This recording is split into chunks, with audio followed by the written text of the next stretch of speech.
Hello friends, very good evening. So ఇవాళ Indian ఎకానమీని మనం ఎంసీక్యూస్ ద్వారా రివిజన్ చేద్దాం. సో ఈ సెషన్ యూపీఎస్సీ ఆస్పిరెంట్స్కి, గ్రూప్ 1 ఆస్పిరెంట్స్కి, ఆర్బీఐ గ్రేడ్ బి ఆస్పిరెంట్స్కి, సెబీ ఆస్పిరెంట్స్కి, ఇండియన్ ఎకానమీ ఇంపార్టెంట్ కాంపోనెంట్ అయిన అన్ని కాంపిటేటివ్ ఎగ్జామ్స్కి, ఎస్పెషల్లీ యూపీఎస్సీ స్టాండర్డ్లో అవసరమయ్యే ప్రతి కాంపిటేటివ్ ఎగ్జామ్స్కి కూడా హెల్ప్ అవుతుంది. So pay attention to this. Before starting this session start చేసే ముందు ఒక చిన్న అనౌన్స్మెంట్. నేను ఆఫర్ చేస్తున్న ఇండియన్ ఎకానమీ కోర్స్, యూపీఎస్సీకి నేను ఆఫర్ చేస్తున్న ఇండియన్ ఎకానమీ కోర్సుకి అడ్మిషన్స్ అవుతున్నాయి. సో దీంట్లో మీకు 2 ఆప్షన్స్ ఇస్తున్నాను. ఓన్లీ రికార్డెడ్ ఆప్షన్ కూడా ఉంది. అంటే మీకు మన వాట్సాప్ గ్రూప్లో యాక్సెస్ ఉండదు, లైవ్ యాక్సెస్ ఉండదు, కానీ యూ గెట్ ఎవ్రీథింగ్ రికార్డెడ్. ఇది కేవలం 5,000 రూపీస్కి మీరు జాయిన్ అయిపోవచ్చు. లేదా లైవ్ ప్లస్ రికార్డెడ్ కావాలి, లైవ్ క్లాస్ అటెండ్ అవ్వాలి, నాతో ఇంటరాక్ట్ అవ్వాలి, లైవ్గా డౌట్స్ క్లియర్ చేసుకోవాలనుకుంటే you have 10,000 rupees option. 2 options కూడా ఉన్నాయి. ఈ రికార్డెడ్ ఆప్షన్ 5,000కే ఇవ్వడం అనేది చాలా మంది స్టూడెంట్స్ నన్ను ఫీజు తగ్గించండి తగ్గించండి అడుగుతున్నారు. వాళ్ళ కోసం పెడుతున్నది. ఇది valid only till 30th April. 30th April లోపు జాయిన్ అయితేనే ఈ ఆప్షన్ ఉంటుంది. తర్వాత రికార్డెడ్ ఫీజు కూడా దీనికంటే పెరుగుతుంది. సో జాయిన్ అవ్వాలంటే ఈ నెంబర్కి కాల్ చేయండి. ప్రత్యూష మేడంకి కాల్ చేసి మీరు జాయిన్ అవ్వచ్చు. You get complete access to Indian economy as UPSC standard. UPSC syllabus ప్రకారం ఉన్న ఇండియన్ ఎకానమీకి మీకు కంప్లీట్ రికార్డెడ్ వీడియోస్ యాక్సెస్ అనేది ఈ దీంట్లో వస్తుంది మీకు. Right. So let's come to the question now. క్వశ్చన్లోకి వచ్చేద్దాం. Beautiful questions. ఎకానమీ అంటేనే బ్యూటిఫుల్, చాలా ఈజీగా ఆన్సర్ చేసేయచ్చు మనం. చూద్దాం ఒకసారి. If the total size of the economy is growing year after year, it implies that. Okay, economy యొక్క total size year after year పెరుగుతుంటే దాని అర్థం ఏంటి? Okay, GDP growth rate must be increasing steadily. GDP growth rate పెరుగుతున్నట్టు. Okay, gross capital formation in the economy must be increasing year after year. Gross capital formation బాగా పెరుగుతున్నట్టు. ఇక్కడ మనకి keywords important. కీవర్డ్స్ని అర్థం చేసుకుందాం. ఏంటా కీవర్డ్స్? ఫస్ట్ చూడండి, total size of the economy. Total size of the ఎకానమీని ఎలా మెజర్ చేస్తారు? జీడిపిఏ. ఒక కంట్రీ యొక్క జీడిపి ఎంత? నేషనల్ ఇన్కమ్ని మనం జీడిపిలో మెజర్ చేస్తూ ఉంటాం. సో జీడిపి ఎక్కువ ఉందంటే సైజ్ పెరుగుతుంది అని అర్థం. Total size of the economy పెరుగుతుంది అంటే అర్థం ఏంటి? జీడిపి పెరుగుతోంది అని అర్థం. మీకు ఒక ఎగ్జాంపుల్ తీసుకుంటే 2018, 2019, 2020 ఇలా తీసుకోండి. 2018లో 100 యూనిట్స్ ఉందనుకోండి జీడిపి. ఇక్కడ 110 అయింది అనుకోండి, ఇక్కడికి 121 అయింది అనుకోండి. ఇప్పుడు మనకి గ్రోత్ ఎంత? 100 మీద 110 అంటే 10/100 విచ్ ఈస్ 10% గ్రోత్. అలాగే 110 మీద ఇదెంత? 11/110 అంటే అగైన్ 10% గ్రోత్. ఇక్కడ జీడిపి గ్రోత్ రేట్ ఎంత ఉంది? కాన్స్టెంట్ ఉంది. Growth rate is constant. Same growth rate తీసుకున్నాను, కానీ జీడిపి ఏమైంది? 100 నుంచి 110 అయింది, 110 నుంచి 121 అయింది. సో జీడిపి లేదా టోటల్ సైజ్ ఏమైంది? పెరిగింది. గ్రోత్ రేట్ ఏమైంది? స్టేబుల్గా ఉంది. అంటే గ్రోత్ రేట్ స్టేబుల్గా ఉంచుతూ కూడా total size of the economy పెరగొచ్చు అని అర్థమైందా లేదా? దాన్ని బట్టి ఈ ఫస్ట్ పాయింట్ చూడండి, GDP growth rate must be increasing అన్నాడు. గ్రోత్ రేట్ కూడా పెరగాలన్నారు. పెరగాల్సిన అవసరం లేదు, గ్రోత్ రేట్ సేమ్గా ఉండి కూడా జీడిపి పెరగొచ్చు. సో కాబట్టి దిస్ ఈజ్ ఇన్కరెక్ట్. ఈ స్టేట్మెంట్ అనేది ఇన్కరెక్ట్. ఓకే, నెక్స్ట్ చూడండి, gross capital formation in the economy must be increasing year after year. అసలు గ్రాస్ క్యాపిటల్ ఫార్మేషన్ అంటే అర్థం ఏంటి? అంటే ఒక ఎకానమీలో ఉన్న ఫిక్స్డ్ అసెట్స్, మీకు ఫర్ ఎగ్జాంపుల్ చెప్పాలంటే 100 యూనిట్స్ ఆఫ్ ఫిక్స్డ్ అసెట్స్ ఉన్నాయి అంటే అర్థం ఏంటి? ఎక్విప్మెంట్, మెషినరీ ఇట్లాంటి వాటిని మనం ఫిక్స్డ్ అసెట్స్ అంటాం. 100 యూనిట్స్ ఉన్నాయి అనుకోండి. ఒక ఇయర్లో మీకు ఇంకొక 20 యూనిట్స్ కొత్తవి పర్చేజ్ చేశారు, మరియు ఈ 100లో ఒక 10 యూనిట్స్ డిస్పోజ్ చేస్తారు అనుకోండి. అంటే పనికి రావు అని చెప్పి డిస్పోజ్ చేస్తారు అనుకోండి. అప్పుడు ఎంత అయినట్టు? 100 + 120 - 10, సో 110 అయినట్టు. అర్థమైందా?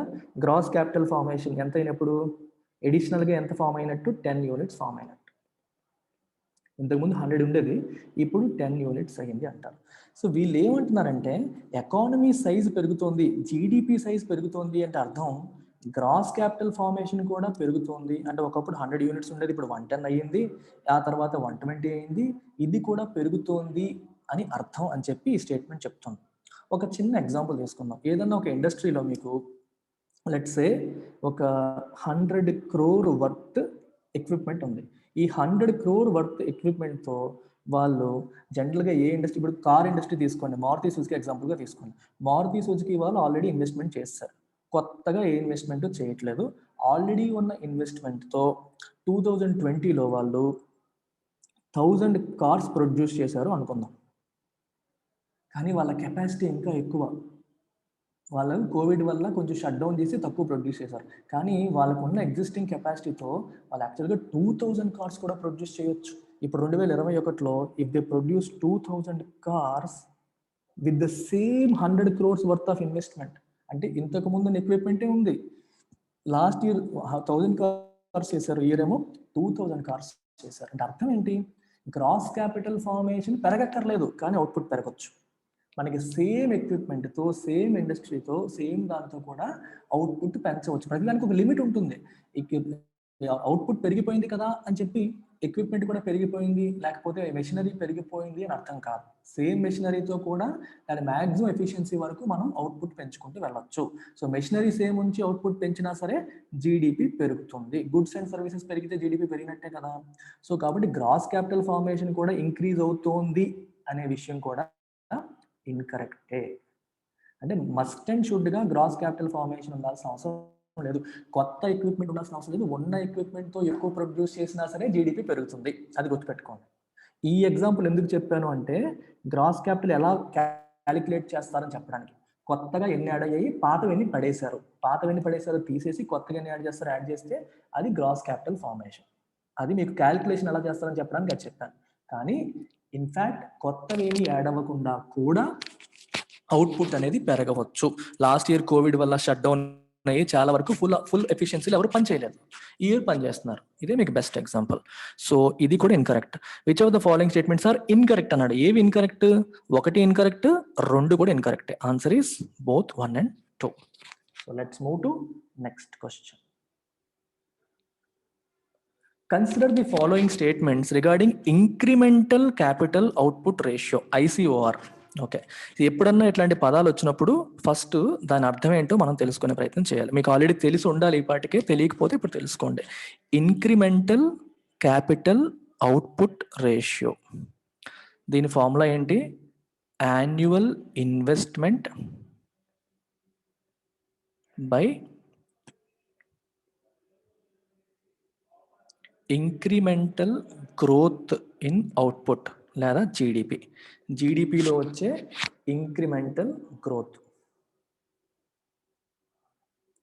లేదా యాన్యువల్ ఇంక్రీజ్ ఇన్ జీడిపి అని చెప్పొచ్చు. ఇక్కడ annual increase in GDP. So దీని అర్థం ఏంటి? లెట్ us సే మనం 100 crores ఆఫ్ ఎడిషనల్ ఇన్వెస్ట్మెంట్తో 25 crores ఆఫ్ ఎడిషనల్ జీడిపి తీసుకొచ్చాము అనుకోండి, ఐసీఓఆర్ ఎంత అయినట్టు? 4 అయినట్టు. 100 crores ఆఫ్ ఎడిషనల్ ఇన్వెస్ట్మెంట్తో 25 crores ఆఫ్ ఎడిషనల్ జీడిపిని మనం తేగలిగితే ఐసీఓఆర్ ఎంత అయింది? 4 అయిందని అర్థం. ఇప్పుడు ఒకసారి చూడండి, దీనికి చిన్న మోడిఫికేషన్ చేస్తాను. ఇది 100 బదులు 50 crores రాయండి. 50 crores తోనే 25 CR తీసుకొచ్చాను అనుకోండి, ఐసీఓఆర్ ఎంత అయినట్టు? ఇక్కడ 2 అయింది. ఇప్పుడు మరి కామన్ సెన్స్ ఆలోచించండి. 100 crores పెడితే 25 crores రావడం ఎఫిషియంటా? 50 crores పెడితేనే 25 crores రావడం ఎఫిషియంటా? ఇదే కదా ఎఫిషియంట్. అంటే ఐసీఓఆర్ తక్కువ ఉంటే మంచిదా, ఎక్కువ ఉంటే మంచిదా? తక్కువ ఉంటే మంచిది. ఇది మైండ్లో పెట్టుకోండి. ఇప్పుడు ఆప్షన్స్లోకి రండి. ఆప్షన్ 1 ఏం చెప్తుంది? The incremental capital output ratio denotes the relationship between the level of investment made in the economy, exactly annual investment, and the consequent increase in GDP. జీడిపిలో ఎంత పెరిగింది? అర్థమైందా? జీడిపిలో ఎంత పెరిగింది, యాన్యువల్ ఇన్వెస్ట్మెంట్ అంత. 100 కోట్లు పెట్టుబడి పెట్టాను, అడిషనల్ గా మనం చేసిన ఇన్వెస్ట్మెంట్ 100 crores అయితే దానివల్ల జీడిపిలో వచ్చిన వృద్ధి ఓన్లీ 25 crores, అప్పుడు 4 అయినట్టు. లేదా 50 crores-కే 25 crores వచ్చింది అనుకోండి, 50/25 2 కాబట్టి 2 అయినట్టు. ఐసీఓఆర్ తక్కువ ఉంటే బాగున్నట్టు, ఎక్కువ ఉంటే బాగాలేనట్టు. ఎలా చెప్తున్నాం? Common sense. ఎక్కువ పెట్టినా 25 crores వస్తుంది, తక్కువ పెట్టినా 25 crores. తక్కువ పెడితే మంచిది కదా, తక్కువ పెట్టినప్పుడు ఎక్కువ వస్తే మనకి అది ఎఫిషియెంట్ అని అర్థం.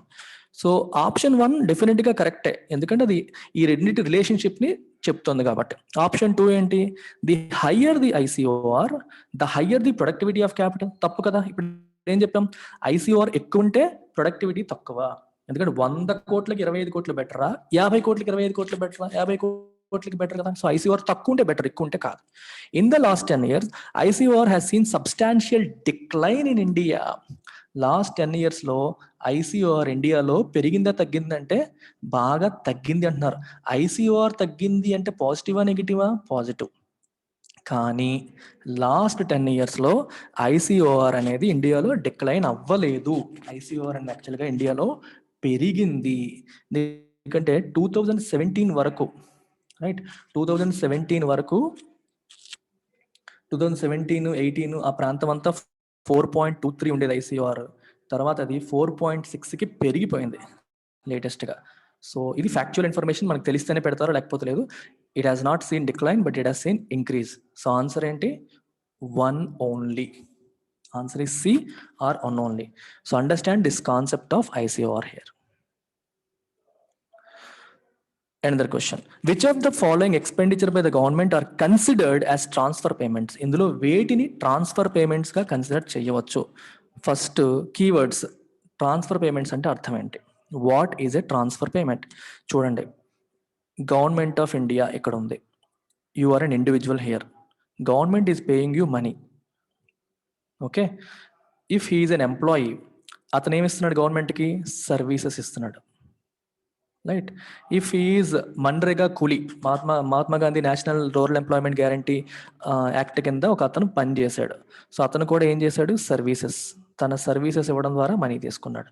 ఎప్పుడైనా గుర్తుపెట్టుకోండి, ఇన్ ఎనీ ట్రాన్సాక్షన్ సర్వీసెస్ లేదా ప్రొడక్ట్స్ తీసుకొని మనీ పే చేస్తే that is not transfer payment. Transfer payment అంటే అర్థం ఏంటంటే without taking anything in return, ఏమీ తిరిగి తీసుకోకుండా, పని చేయించుకోకుండా, వస్తువు తీసుకోకుండా, సర్వీసెస్ తీసుకోకుండా మనం ఒకరికి మనీ పే చేసాం అనుకోండి, that is called transfer payment. మీకు ఎగ్జాంపుల్ చెప్పాలంటే పెన్షన్స్, ఎంప్లాయీస్కి పెన్షన్స్ ఇస్తారు కదా, రిటైర్ అయిపోయిన తర్వాత వాళ్ళు వర్క్ చెయ్యరు కానీ గవర్నమెంట్ పే చేస్తుంది. So pension is transfer payment because the employee is not working but still he is receiving payment. దాన్ని ట్రాన్స్ఫర్ పేమెంట్ అని చెప్పి మనం అనవచ్చు. అలాగే గవర్నమెంట్ మనకి ఊరికే అకౌంట్లో డబ్బులు వేసింది అనుకోండి, ఊరికే ఏమీ లేకుండా అకౌంట్లో డబ్బులు వేసింది అనుకోండి, అది కూడా ట్రాన్స్ఫర్ పేమెంట్ అవుతుంది. For example universal basic income.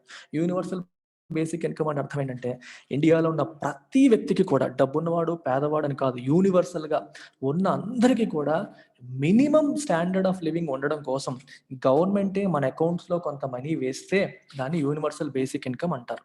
The government decides to put some amount of money, minimum amount, వాళ్ళ లివింగ్ స్టాండర్డ్ మెయింటైన్ చేయడం కోసం అందరి అకౌంట్స్లో, irrespective of their economic potential, డబ్బున్నాడా పేదవాడని చూడకుండా అందరి అకౌంట్లో కూడా నెలకొక 2,000, 3,000, 5,000 గవర్నమెంట్ వేసేసింది అనుకోండి, ఆ మనీని ఏమంటాం? Universal basic income. Universal basic income money government మనకి పే చేస్తున్నప్పుడు మనం ఏమన్నా తిరిగి పని చేస్తామా? పని చేయం. సో ఏమీ పని చేయకుండా గవర్నమెంట్ మనకి మనీ ఇస్తుంది కాబట్టి this is part of transfer payment. Subsidies paid to farmers. ఇది చూడండి, ఫార్మర్స్ కి పే చేసిన సబ్సిడీస్ అనేవి ఊరికే పే చేయరు. ఫార్మర్ వ్యవసాయం చేస్తేనే సబ్సిడీస్ వస్తాయి, వ్యవసాయం చేయకుండా రావు. ఖాళీగా కూర్చున్న ఫార్మర్ కి సబ్సిడీ ఇవ్వరు గవర్నమెంట్, వ్యవసాయం చేసే వాళ్ళకి ఇస్తుంది. కాబట్టి ఇది ట్రాన్స్ఫర్ పేమెంట్ కాదు, because there is an economic transaction involved. ఒక ఎకనామిక్ ట్రాన్సాక్షన్ ఇన్వాల్వ్ అయింది, వ్యవసాయం అనే ట్రాన్సాక్షన్ ఇన్వాల్వ్ అయింది కాబట్టి కాదు. ట్రాన్స్ఫర్ పేమెంట్ కింద కన్సిడర్ చేయాలంటే ఎకనామిక్ ట్రాన్సాక్షన్ ఉండకూడదు. కండిషనల్ క్యాష్ ట్రాన్స్ఫర్స్ అవుతుంది. కండిషనల్ క్యాష్ ట్రాన్స్ఫర్ అంటే అర్థం ఏంటి? నేను వృద్ధాప్య పెన్షన్ అన్నాం అంటే 60 ఏళ్ళు దాటిన వాళ్ళకి అంటే కండిషన్ ఉంది, ఎవరు పడితే వాళ్ళకి అంటే యూనివర్సల్ లాగా కాకుండా 60 ఏళ్ళు దాటిన వాళ్ళకి ఇస్తాను, లేదా బిలో పవర్టీ లైన్ ఉన్న వాళ్ళకి ఇస్తాను. ఏదైనా కండిషన్ పెట్టాం కానీ పని చేయించుకోవట్లేదు, పని లేదు, సర్వీస్ లేదు, but still you are paying, again it is transfer payment. Answer ఏమవుతుంది? Which of the following expenditure by the government are consider transfer payment? 1 and 3. Answer is B. Next చూడండి, which of the following is part of personal disposable income. ఇది చాలాసార్లు ఎడిటోరియల్స్లో కూడా మనం చూస్తూ ఉంటాం. What is disposable income? మీకు example చెప్పేస్తాను. ఐ యామ్ ఏ పర్సన్, నాకు నెలకి 10,000 రూపీస్ శాలరీస్ రూపంలో వస్తుంది, ఇంకొక 1,000 రూపీస్ స్టాక్ మార్కెట్లో పెట్టాను, దానివల్ల డివిడెండ్స్ రూపంలో వస్తుంది. ఇంకొక 1000 రూపీస్ నేను ఎవరికో రెంట్కి ఇచ్చాను, రెంట్ రూపంలో నాకు వస్తుంది. నా ఇల్లు నేను రెంట్కి ఇచ్చాను, దానివల్ల వస్తుంది. ఇలా రకరకాలుగా వచ్చే మనీ అంతా కలిపి దాన్ని మనం ఏమంటాం, మన టోటల్ ఇన్కమ్ అంటాం. పర్సనల్ ఇన్కమ్ అంటాం, pi. All this money is called pi. Rental income, dividends income, salary income, ఇంకా ఏదన్నా ఉంటే అన్ని రకాల ఇన్కమ్స్ కలిపి పర్సనల్ ఇన్కమ్ అంటాం. పర్సనల్ ఇన్కమ్ నుంచి ఏం తీయాలి, ట్యాక్స్ పేమెంట్స్. ఓకే, శాలరీలోంచి ట్యాక్స్ పోతుంది కదా, తీసేయాలి. ఇంకా ఏం తీసేయాలి, non tax payments. For example, నువ్వు పోలీసులకి దొరికిపోయావు, ఫైన్ కట్టావు అనుకో, అది నాన్ ట్యాక్స్ పేమెంట్. అంటే మ్యాండేటరీగా నువ్వు ఇంకా చేయాల్సిన ఇలాంటి non tax payments, tax payments అన్ని తీసేయగా వచ్చేదాన్ని ఏమంటాం, PDI, personal disposable income. This money అంటే నీకు స్టాండర్డ్ గా పోయి డిడక్షన్స్ పోగా మిగిలిన చేతికి వచ్చిన మనీని పీడీ అంటారు. పీడీఐతో మనం ఏం చేయొచ్చు, ఏదైనా కొనుక్కోవచ్చు, వస్తువులు కొనుక్కోవచ్చు, అన్నం కొనుక్కోవచ్చు, రైస్ కానీ, కూరలు కానీ, లేకపోతే ఫ్రిడ్జ్ కానీ, టీవీ కానీ, ఏదైనా సరే. అందుకే డిస్పోజబుల్ ఇన్కమ్ పెరగాలంటే ఏమవ్వాలి, ట్యాక్స్ గవర్నమెంట్ తగ్గించింది అనుకోండి, ఈ మైనస్ అనేది తగ్గిపోతుంది కదా, డిస్పోజబుల్ ఇన్కమ్ పెరిగింది అని చెప్పి మనం న్యూస్లో ఎక్కువగా చూస్తుంటాం. కింది వాటిలో ఏది డిస్పోజబుల్ ఇన్కమ్ అని అడిగారు. చూడండి, non tax payments such as fines. అవునా, non tax payments disposable income అవుతుందా? అది పేమెంట్, అది నీకు డిస్పోజబుల్ ఇన్కమ్ కాదు. డిస్పోజబుల్ అంటే at your own disposal. English వస్తే అర్థమైపోతుంది. Something at your own disposal అంటే నువ్వు ఎప్పుడు కావాలంటప్పుడు వాడగలిగేది, నువ్వు స్పెండ్ చేయగలిగేది, ఇష్టం వచ్చినట్టు చేయగలిగేది, ఎట్ యువర్ ఓన్ చాయిస్, దాన్ని డిస్పోజబుల్ ఇన్కమ్ అంటాం. ఇప్పుడు ట్యాక్స్ 2000 అనుకోండి, 2000 పైన నీకు కంట్రోల్ ఉండదు. ఈ 12,000లో ఆ 2000 తీసేయాలి, అది నీ చేతిలో లేదు. ఈ ట్యాక్స్ నాన్ ట్యాక్స్ పేమెంట్స్ 1000 అనుకోండి, వాటిపైన నీకు కంట్రోల్ లేదు. సో చివరికి నీకు మిగిలినంత 9,000. ఈ 9,000 నీ పీడిఐ. దీన్ని నువ్వు ఎలా కావాలంటే ఖర్చు పెట్టుకోవచ్చు. సో కార్పొరేట్ ట్యాక్స్ కట్టాలి, అది డిస్పోజబుల్ ఇన్కమ్ కాదు. నాన్ ట్యాక్స్ పేమెంట్స్ వచ్చేసి ఫైన్స్ కట్టాలి, సో డిస్పోజబుల్ ఇన్కమ్ కాదు. పర్సనల్ ట్యాక్స్ పేమెంట్స్ కాదు, నీ చేతిలో ఉండదు. Net interest payments made by house holds, దీని అర్థం ఏంటో చూడండి. ఇంట్రెస్ట్ పేమెంట్స్ అంటే నువ్వు బ్యాంక్ దగ్గర లోన్ తీసుకున్నావు, యూ టేకెన్ లోన్, మరి బ్యాంక్కి ఈఎంఐ కట్టాలి కదా, అందులో ఇంట్రెస్ట్ కాంపోనెంట్ ఉంటుంది కదా, అది డిస్పోజబుల్ ఇన్కమ్ అంటామా? అది కూడా నాన్ ట్యాక్స్ పేమెంట్స్ లో వచ్చేస్తుంది. ట్యాక్స్లు కాకుండా నువ్వు ఖచ్చితంగా చేసేది, అవి ఖచ్చితంగా నువ్వు చెయ్యాలి, వేరే మార్గం లేదు. సో అది కూడా డిస్పోజబుల్ కాదు. నీకు ఈఎంఐలోనే నెలకి ఒక 3,000 కట్ అయింది అనుకోండి, అది కూడా తీసేయాలి దీంట్లోంచి. తీసేస్తే మొత్తం ఎంత అయింది, 6,000 పోగా నీకు 6,000 డిస్పోజబుల్ అవుతుంది.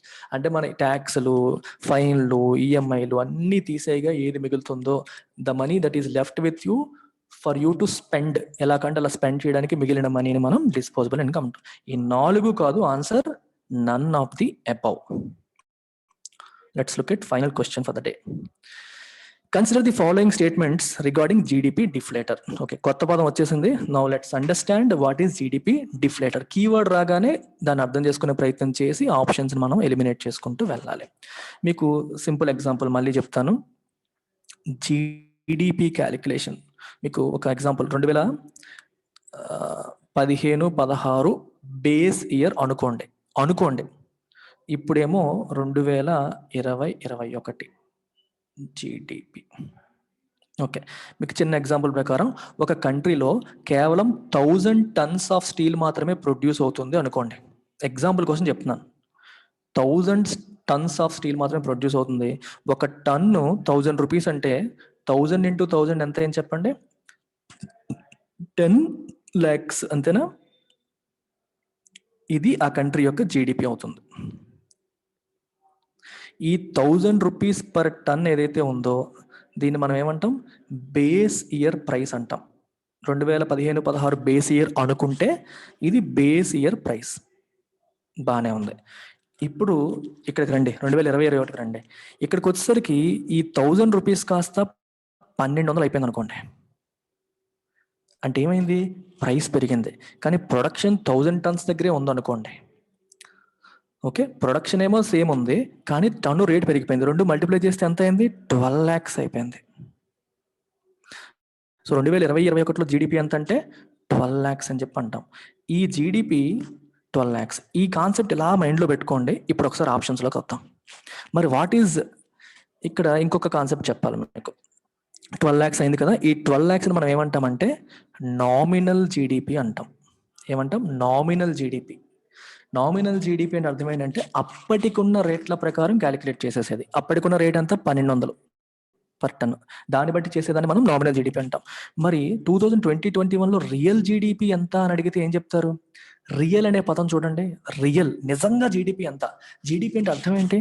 Total amount of goods and services produced in an year. ఒక సంవత్సరంలో ప్రొడ్యూస్ అయిన total amount of goods and services GDP అని చెప్పి అంటున్నాం.